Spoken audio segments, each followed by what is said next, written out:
ውድ ወዳጆቼ አንዲት ሴት ሁልጊዜ ከባለቤቷ ጋር ወደ ሥራ በመኪና ትሄዳለች። ነገር ግን መንገድ ላይ በትራፊኩ አማካኝነት መኪናቸው በሚቆም ጊዜ ወይም በትራፊክ ቀይ መብራት በሚያስቆማቸው ጊዜ መኪናቸውን የሚለምኑ ልጆች ዙሪያውን ይከቡታል። ከነዚህ ልጆች መሃል አንድ በጣም ምስኪን ልጅ አለ። አንዳንድ ጊዜ ይህ ልጅ ፊኛ ይሸጣል፣ አንዳንዴ ደግሞ አበባ እየያዘ አላፊ አግዳሚውን ግዙኝ ሲል ይውላል። እርሱም ወደ መኪናቸው ይመጣል። ወዳጆቼ ይህ ልጅ በጣም ምስኪን ደስ የሚል ልጅ ነው። ይህች ሴት ቀስ በቀስ ይህንን ልጅ መውደድ ጀመረች። የልጁ ጣፋጭ ቃላቶች ልቧን ሁሌ ያሸንፏት ነበር። ነገር ግን አንድ ቀን ወዳጆቼ ይህ ልጅ አደጋ ገጠመው። በኋላ ሴትየዋ ልጁ የራሷ ልጅ መሆኑን አወቀች። ከወለደች በኋላ የጣለችው ልጇ በዚህ አይነት ሁኔታ ውስጥ ሆኖ ሲኖር ካሳለፈ ከ8 ዓመታት በኋላ ማለትም እንዲህ ባለ ሁኔታ ሲለምን ካሳለፈ በኋላ ወዳጆቼ ምን አስገድዷት ልጇን ጣለች? ከአደጋው በኋላ ባለቤቷ ይህንን እውነት ሲያውቅስ ምን የሚፈጠር ይመስላችኋል? በቪዲዮ ላይ ሁሉንም ይዘናል። ስለዚህ አብራችሁን ቆዩ። ነገር ግን ቪዲዮውን ከመቀጠላችን በፊት ቪዲዮውን ላይክ፣ ቻናሉን ሰብስክራይብ ያላደረጋችሁም ሰብስክራይብ እንድታደርጉ በትህትና እንጠይቃችኋለን። ወዳጆቼ ይህ በአንድ የታወቀ ዕለታዊ ጋዜጣ ላይ ወጥቶ የነበረ በልጅና በእናት መሃል ስላለ ግንኙነት የሚያሳይ በጣም ስሜታዊ አስተማሪ ታሪክ ነው። አብራችሁን ቆዩ።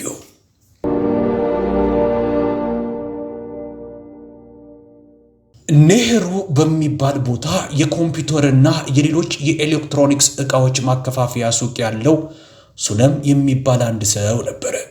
የሚኖረውም በባዳርፑር ድንበር አቅራቢያ ነው። በየቀኑ ከባዳርፑር ወደ ሱቁ ሜግላ ከምትባለው ሚስቱ ጋር ይሄዳል። ነገር ግን መንገድ ላይ መኪናው ሲቆም፣ በተለይ በኔህሩ ሰፈር ባለው ቀይ የትራፊክ መብራት አማካኝነት ሲቆም ብዙ ሕፃናቶች መኪናቸውን ይከቡታል። በእርግጥ ሁሉንም መኪናዎች ነው የሚከቡት።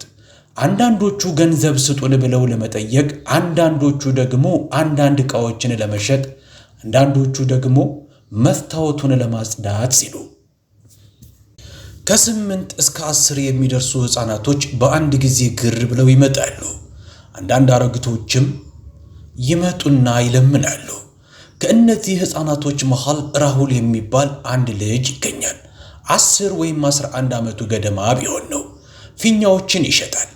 አንድ ቀን ሱነምና ሜግላ ካሉበት መኪና ጋር ሄደ። ሜግላን ተመለከታትና እንዲህ አላት፣ አክስቴ እባክሽን ፊኛ ግዢኝ። ሜግላ ሕፃኑ ልጅ ተመለከተችና በስሱ ፈገግ አለች። ከዛም ፊኛውን ምን አደርገዋለሁ አለችው። እርሱም ለውዱ ልጅሽ ተሰጨዋለሻ አላት። ሜግላ በድጋሚ ፈገግ ብላ ልጄ ወደዚህ ዓለም በሚመጣ ጊዜ ይህ ፊኛ ይፈነዳል አለችው። በጊዜው የ6 ወር እርጉዝ ነበረች። ልጁም አክስቴ ካልጣልሽው አይፈነዳም። ከዚህ በኋላ ሜግላ የልጁን ግፊት መቋቋም ስላልቻለች በጣም ደስ የምትል ልጅ ነህ፣ እሺ 1 ፊኛ ስጠኝ አለችው። ከዛም 2 ፊኛ ገዛች። ማብራቱ አረንጓዴ ሲሆን ከስፍራው ሄዱ። ከዛ በኋላ በየ2 እና በየ4 ቀኑ መኪናው በዛ አካባቢ በዚህ አይነት ሁኔታ የሚቆምበት ጊዜ ነበረ። አንድ ቀን ራሁል በድጋሚ መጣ። የዛን ዕለት ግን እስክሪፕቶ ነበር የሚሸጠው። ሜግላ ስታየው የመኪናውን መስኮት ዝቅ አድርጋ ምን ሆነሃል? ዛሬ ደግሞ እስክሪፕቶ ነው የምትሸጠው? ለምን ፊኛውን ተውከው አለችው። አክስቴ ፊኛዎቹ ፈነዱ እና ኪሳራ ገጠመኝ። ዛሬ ባክሽን እስክሪፕቶ ግዢኝ፣ 10 እስክሪፕቶ በ30 ሩፔ እሸጥልሻለሁ አላት። ሜግላ እስክሪፕቶ ባያስፈልጋትም እስክሪፕቶ ገዛቸውና ሄዱ። በዚህ መንገድ በሜግላና በራሁል መሃል ጥሩ ግንኙነት ዳበረ። ንግግሩ ጣፋጭ ስለነበረ ሜግላ ራሁልን ወደደችው። በጣም ምስኪን ልጅ ነው። ሜግላ በመጣች ቁጥር ከራሁል የሆነ ነገር ሳትገዛው አትሄድም። ደበቅ አድርጋም 100 እና 200 ሩፔ በእጁ ታስጨብጠዋለች። በዚህ ሁኔታ ልጁን በጣም መውደድ ጀመረች። አንድ ቀን መኪናቸው ቀይ መብራት አይቶ ሲቆም ራሁል በስፍራው ላይ አልነበረም። ሜግላ በአይኖቿ ፈለገችው። መኪናው ቆሞ ልታናግረው ፈልጋ ነበረ። ነገር ግን መኪናው ልክ እንደቆመ ራሁል አልታያትም። ከዛም 2 ልጆች እየሮጡ በመምጣት እመቤት ራሁልን ፈልገሽ ነው አይደል? ግን እኮ ራሁል አደጋ ገጥሞታል አሏት። ይህንን ስትሰማ በሜግላ አይኖች ላይ እንባ መፍሰስ ጀመረ። ምን እያላችሁ ነው? እንዴትና የት ነው አደጋው የተፈጠረው ስትል ጠየቀቻቸው። ከቤት ወደዚህ ሲመጣ መኪና ገጭቶት ሄደ። ራሁል የሚኖረው በሰንጋሃም ቪሃር መንደር ውስጥ ነው፣ የቆሼ መንደር ውስጥ ነው። ሁኔታው እንዴት ነው ስትል ሜጋል ጠየቀች። ልጆቹም አናውቅም፣ ግን የመትረፍ ዕድል የለውም፣ ጭንቅላቱ ተሰንጥቋል አሏት። ይህንን ስትሰማ ሜጋል ወደ ቤቱ ይዛችሁኝ ልትሄዱ ትችላላችሁ አለቻቸው። አሁን አክስቴ ከኔ ቤት አጠገብ ነው የሚኖረው አሏት። ሜግላ ለባለቤቷ ለሱማን እዚህ ጋር አውርደኝ፣ ልቤ አልፈቀደልኝም ለመሄድ፣ ልጁን ማየት አለብኝ አለችው። እርሱም እሺ አንቺ ሂጂ፣ እኔም ወደ ሱቅ እሄዳለሁ፣ ሱቁን መክፈት አለብኝ፣ ነገር ግን ምንም ቢፈጠር ደውይልኝ ብሏት ሄደ። ሜግላ ወደ ሳንጋም ቪሃር ከአንድ ልጅ ጋር በታክሲ ሄደች። እዛም ስትደርስ አንዲት አሮጊት ተቀምጣ አየች። ሜግላ አሮጊቷን ስታያት ደነገጠች፣ ምክንያቱም በደንብ ስለምታውቃት ነበር። አሮጊቷም ሜግላን አወቀቻት። ስታያት አለቀሰች። ልጅሽን ማዳን አልቻልኩም አለች። ይህንን ስትሰማ ሜግላ ምን ራሁል የኔ ልጅ ነው ስትል ጠየቀች። አሮጊቷም አሁን። ይህንን ስትሰማ ሜግላ ደረቷን እየመታች አለቀሰች። እናቴ ልጄ ከ8 ዓመት በኋላ አገኘኝ። እንዲህ እየተንከራተተ እያየሁት ላውቀው አልቻልኩም። ምኑ ዕድለ ቢስ ነኝ አለች። ከዛም የት ነው ያለው ስትል ጠየቀች። ሁኔታውስ እንዴት ነው? ላየው ፈልጋለሁ። በአቅራቢያው ያሉት ሴቶች እቺ ሴት ማናት ሲሉ ጠየቁ። ከዛም የራሁል አያት ይቺ እናቱ ናት። ይህንን ሲሰሙ ሁሉም ደነገጡ፣ ማመን አልቻሉም። ያለፈውን ታሪክ ስለማያውቁ ሜግላ እየጮኸች ማልቀስ ጀመረች። የራሁልን ስም እየተጠራች የዚህን ታሪክ የኋላ ክስተት ለማወቅ ወደ ኋላ ትንሽ መመለስ አለብን። ዓመቱ 2010 ነበረ። ሜግላ ከላክኖ የመጣች ሴት ናት። 18 ወይም 19 ዓመት ሲሆናት ራንጂት ከሚባል ልጅ ጋር ፍቅር ያዛት። መጋባት ምፈልገው ነበረ። ነገር ግን የሜግላ ቤተሰቦች ይህንን ጋብቻ አልፈቀዱም። ብዙ ቢሏትም ቢመክሯትም ቢያስመክሯትም ሜግላ ግን አልተስማማችም። ራንጂትን አግብታ ከእሱ ጋር መኖር ጀመረች። ከአንድ ዓመት በኋላም ራሁል ብለው የሰየሙትን ልጅ ወለዱ። ነገር ግን ከአንድ ዓመት በኋላ ሜግላ ራንጂትን ማግባቷ የተሳሳተ ውሳኔ መሆኑን አወቀች። ራንጂት ከወንበዴዎች ጋር ግንኙነት የነበረው በታሪኩ ወስላታ የነበረ ሰው ነው። ሜግላ ብዙ ነገር አብራራችለት፣ ግን አልሰማትም። አንድ ቀን ጠላቶቹ ገደሉት። ሜግላ የዚህ አይነት ነገር አንድ ቀን እንደሚሆን ታውቅ ነበረ። ይሁና ልጄ ከኔ ጋር ነው፣ ሕይወቴን ሙሉ ከእርሱ ጋር አሳልፋለሁኝ በማለት ወሰነች። ካገባች ከ2 ዓመት ተኩል በኋላ ባለትዳር ከሆነች አናግረዋት የማያውቁት ወላጆቿ መጥተው እንዲህ ሲሉ አብራሩላት። የኔ ልጅ የተፈጠረውን ነገር እርሺው። አሁንም ገና ልጅ ነሽ፣ ደግመሽ ታገቢያለሽ፣ እንድርሻለን፣ ግን ይህንን ልጅ መርሳት አለብሽ አሏት። ሜግላም ልጄን መተው አልችልም አለች። እነሱም ታዲያ ይህ ልጅ ካንቺ ጋር ከሆነ ማን ደፍሮ ያገባሻል አሏት። የራሁል በአባቱ በኩል ያሉት አያቶቹ አንቺ ታገቢያለሽ፣ እኛ ልጁን እናሳድገዋለን፣ ደማችን እኮ ነው አሏት። ሜግላ በጣሙኑ ካሰበች በኋላ ራሁልን ትታ ከወላጆቿ ጋር ሄደች። በምትሄድ ጊዜ በጣም ታለቅስ ስለነበረ አብረዋት የነበሩትም ማልቀስ ጀመሩ። ወላጆቿ ሱማን የሚባል ሰው አግኝተውላት ዳሯት። ተዋወቁ፣ ተጋቡ። ነገር ግን የሜግላ ያለፈ ታሪክ አልተነገረውም፣ ተደብቋል። የሱማን ቤተሰቦች ሜግላ አግብታ እንደምታውቅ አልተነገራቸውም። ሱማን የሚኖረው በዋና ከተማዋ ደልሂ ውስጥ ሲሆን ቤተሰቦቹም የተማሩ ናቸው። ሜግላን ካገባ በኋላ ሱማን በጣም ደስተኛ ነበረ። ምክንያቱም ሜግላ በጣም ቆንጆ ናት። የህይወት ውጣ ውረድም ያበሰላት ሴት ናት። ሱማንም በጣም ይወዳታል። ከተጋቡ በኋላ ባድራፑር ውስጥ በሚገኝ አፓርታማ መኖር ጀመሩ። ሱማን ነህሩ በሚባል ሰፈር ውስጥ የላፕቶፕ መሸጫ ሱቅ አለው። ሜግላም ወደ ሱቁ ከእርሱ ጋር ትሄዳለች። ሁለቱም ናቸው ሱቁን የሚያስተዳድሩት። የተወሰኑ ሰራተኞችም አሏቸው። ገበያቸውም አሪፍ ነው። ነገር ግን የሜግላ ህይወት እየሰመረ ሲሄድ በልጇ በራሁል ህይወት ውስጥ መከራ ይመጣ ጀምሮ ነበረ። ወንድ አያቱ ሞተ። ቤተሰቦቹ ይህንን ልጅ እናቱ ጥላው ሄዳለች። እናንተም ለምን እዚህ መከራ ውስጥ ትገባላችሁ? ይህንን ልጅ ወደ ሕፃናት ማሳደጊያ ልካችሁ ለምን አትገላገሉም? መባባል ጀመሩ። ግን የራሁል አያት አይሆንም፣ ይህ የኔ ራንጂት ነው፣ በፍጹም አልተወውም፣ ሆኖም የቤተሰብ አባላቶቹ በእርሱ የተነሳ በየቀኑ ይጣሉ ነበር። አንድ ቀን የራሁል አክስት መጥታ በዚህ ልጅ የተነሳ ከፍተኛ ችግር እየመጣ መሆኑን ተመለከተች። ከዛም እንዲህ አለች፣ እናቴ የዚህን ያህል ችግር ካለ ልጁን ለእኔ ስጪኝ፣ 2 ወንድ ልጆች አሉኝ፣ ወደ ደልሂ ይዤው እሄዳለሁ አለቻት።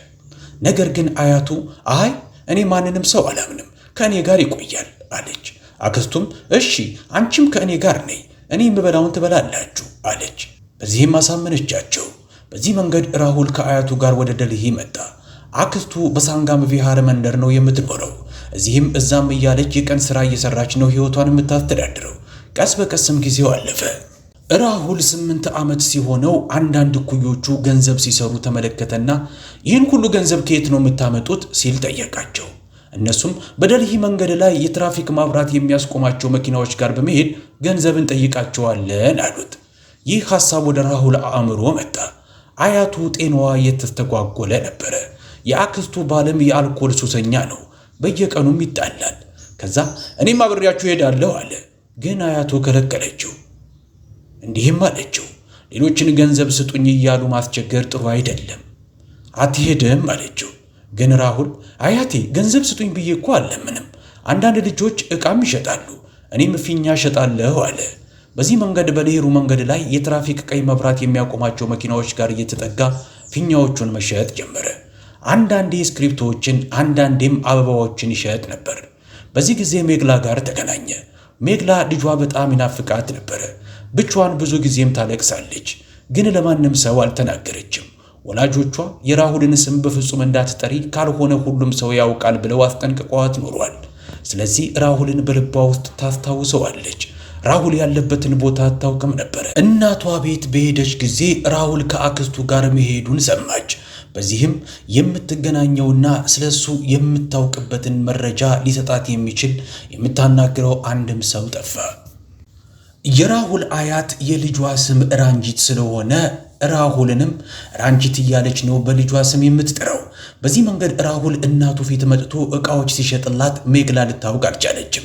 ከ8 ዓመት በኋላ ልጁ አደገ። በአንድ ወቅት ንጹሕና ጽዱ የነበረው ልጅ አሁን ቆሻሻና የተቀዳደደ ልብስ ለብሷል። ስለዚህ ሜግላ ልታውቀው የምትችልበት መንገድ አልነበራትም። ስሙን ጠይቀዋለች፣ የሚኖርበትንም እንደዛው። ራሁልም የምኖረው ከአያቴ ጋር ነው ቢላትም ሜግላ ግን ልታውቅ አልቻለችም ነበር። ነገር ግን ወደ ሴንጋም ቪሃር መንደር በሄደች ቀንና አያቱን ባየች ጊዜ ይህ የኔ ልጅ ነው ስትል ተጠራጠረች። አያቱም ማንነቷን አውቃ አሁን ይህ የአንቺ ልጅ ነው፣ ራሁል አደጋ ገጥሞታል አለቻት። ሜግላ ጎላ ባለ ድምፅ በማልቀስ የት ነው ያለው? እርሱ ወዳለበት ቦታ ውሰዱኝ። አያትየው ወደ ሆስፒታል ወስደውታል አለች። አክስቱ ያለበትን ሁኔታ አታውቅም፣ ከባድ ጉዳት ገጥሞታል። አንዳንድ የመንደሩ ነዋሪዎች መጡና ነይ እርሱ ዘንድ እኛ እንወስድሻለን። ወደ ሳፍዳርጁንግ ሆስፒታል ወሰዷት። ሆስፒታሉ ሲደርሱ አክስቱ አየቻትና ማልቀስ ጀምራ እንዲህ አለቻት፣ ያለበት ሁኔታ በጣም የከፋ ነው፣ ሐኪሞች የመትረፍ ዕድል የለውም እያሉ ነው። ሜግላ ይህ አይሆንም፣ ጸልዩ፣ እኔን ጥሎኝ መሄድ አይችልም አለች። ከ4 እና ከ5 ሰዓት በኋላ እንኳ የመጣ ዜና አልነበረም። ራሁል አይሲዩ ውስጥ ገብቶ ነበረ። ይህ በእንዲህ እንዳለ ሱማን ደግሞ ደጋግሞ እየደወለላት ነው። ሜግላ ስልኩን አነስታ ሱማን፣ ይህ ልጅ የመትረፍ ተስፋ የለውም፣ ይቅርታ አድርግልኝ፣ ዛሬ መምጣት አልችልም አለችው። ሱማን ደንግጦ ምን እያልሽ ነው? ሆስፒታል ሄድሽ? ምን አይነት ነገር ነው ይሄ? ወላጆች አሉት፣ እነሱ ይጠብቁታል አላት። ግን ሜግላ ልጇ መሆኑን እንዴት አድርጋ ትንገረው? ሱማን አሁን ማውራት አልችልም አለችው። ይህንን ብላ ስልኩን ዘጋችው። ከ2 ቀን በኋላ በ3ኛው ቀን ሐኪሙ ራሱን ካወቀ ደህና ይሆናል፣ ከዚህ ውጭ ምንም ማለት አይቻልም አላቸው። በ3ኛው ቀን ዶክተሩ ልጁ ራሱን አውቋል፣ ሁላችሁም አሁን ልታገኙት ትችላላችሁ አለ። ይህንን ዜና ሲሰሙ ሁሉም እርስ በርስ ተቃቅፈው ተላቀሱ። ሜግላ እየሮጠች በመሄድ ራሁል አይኑን ገልጦ አየችው። እርሱም አክስቴ መጣሽ? ሜግላም አንተ ሞኝ፣ እኔ አክስትህ አይደለሁም እናትህ ነኝ አለችው።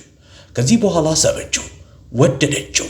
ዶክተሩም ብዙ ከማውራት እየከለከላቸው እንዲህ አላቸው፣ ልጁ ራሱን አውቋል፣ ብዙ ውጥረት አትፍጠሪበት አላት። ለ3 ቀናቶች ሜግላ ለሱማን ሳትደውልለት ቀረች። ስልኳንም አላጠፋችም። ሱማን ተጨነቀና ወደ ሳንጋም ቪሃር ሄደ። ከዛም ሁሉንም ነገር አወቀ። ወደ ሳፍ ዳርጆንግ ሆስፒታል በመሄድም ለሜግላ ሁላችሁም ክዳችሁኛል፣ ግንኙነታችን እዚህ ጋር አብቅቷል አላት። ሜግላ ምንም መናገር ስላልቻለች ጭንቅላቷን ደፍታ የሚላትን ሁሉ እያለቀሰች እያዳመጠች ነበረ። ሱማን ሆስፒታሉን በንዴት ለቅቆ ሄደ። የሜግላ ብቸኛ መጽናኛ የራሁል ሕይወት መዳን ነው። ከአንድ ሳምንት በኋላ ዶክተሩ እንዲወጡ ፈቀደላቸው። ሜግላም ወደ ሳንጋም ቪሃር ወሰደችው። በዛም ልጇን መንከባከብና ማስታመም ጀመረች። ለሱማን ስትደውልለት ስልክ ቁጥሯን ብሎክ አድርጎት ነበረ። ከአስር ቀን በኋላ ሱማን ከእናቱና ከእህቱ ጋር ወደ ሳንጋም ቪሃር መጣ። ስታያቸው ሜግላ ጮክ ብላ ማልቀስ ጀመረች። አማቿም የኔ ልጅ አታልቅሺ፣ ወደ ቤት ነይ አለቻት። ሜግላ አይሆንም፣ አሁንማ ልጅን ጥየው የትም አልሄድም አለች። ማን ጥለሽው ሂጂ አለሽ አሏት። አንቺ፣ ልጅሽ፣ አያቱም ሁላችሁም አንድ ላይ ትመጣላችሁ። ሱማንም ኑ፣ እኔ ራሴ ያላንቺ መኖር አልችልም አላት። ከዚህ በኋላ ሁሉም በአንድ ላይ ሄዱ። ይህ በ2018 የተፈጸመ እውነተኛ ታሪክ ነው። ከዚህ በኋላ 6 ዓመታቶች አልፈዋል። ሜግላ የ6 ወር እርጉዝ ነበረች። በዛ ጊዜ ከ3 ወራቶች በኋላ ወንድ ልጅ ወለደች። ከዛም ከ2 እና ከ3 ዓመታቶች በኋላ ሌላ ሴት ልጅ ደገመች። ዛሬ ሁሉም በጣም ቆንጆ ሕይወት እየኖሩ ነው። ራሁል፣ ሜግላ፣ ታናሽ ወንድምና እህቱ ሁሉም በደስታና በሰላም እየኖሩ ናቸው። ወዳጆቼ፣ የትኛውም ልጅ ከእናቱ መለያየት አይገባውም የዛሬው መልእክታችን ነው። የዛሬው ታሪካችን እዚህ ጋር ያበቃል። የዛሬውን ታሪክ እንዴት አያችሁት? በኮሜንት ላይ ሐሳባችሁን ንገሩን። ቪዲዮውን ከወደዳችሁትም ላይክ በማድረግ አበረታቱን። ሰብስክራይብ ያላደረጋችሁም ሰብስክራይብ አድርጉ። ቪዲዮውን እስከ መጨረሻው ያያችሁትም ጨርሰን ተመልክተነዋል ብላችሁ ጻፉልን። ምን ያህል ሰው ይህንን ቪዲዮ እስከ መጨረሻው እንዳየው እንድናውቅ። ለዛሬ እዚህ ጋር በቃን። በሚቀጥለው ሌላ ምርጥ ቪዲዮ እስከምንገናኝ መልካም ቀን፣ መልካም ጊዜ። ሰላም አለይኩም ወራህመቱላሂ ወበረካቱሁ።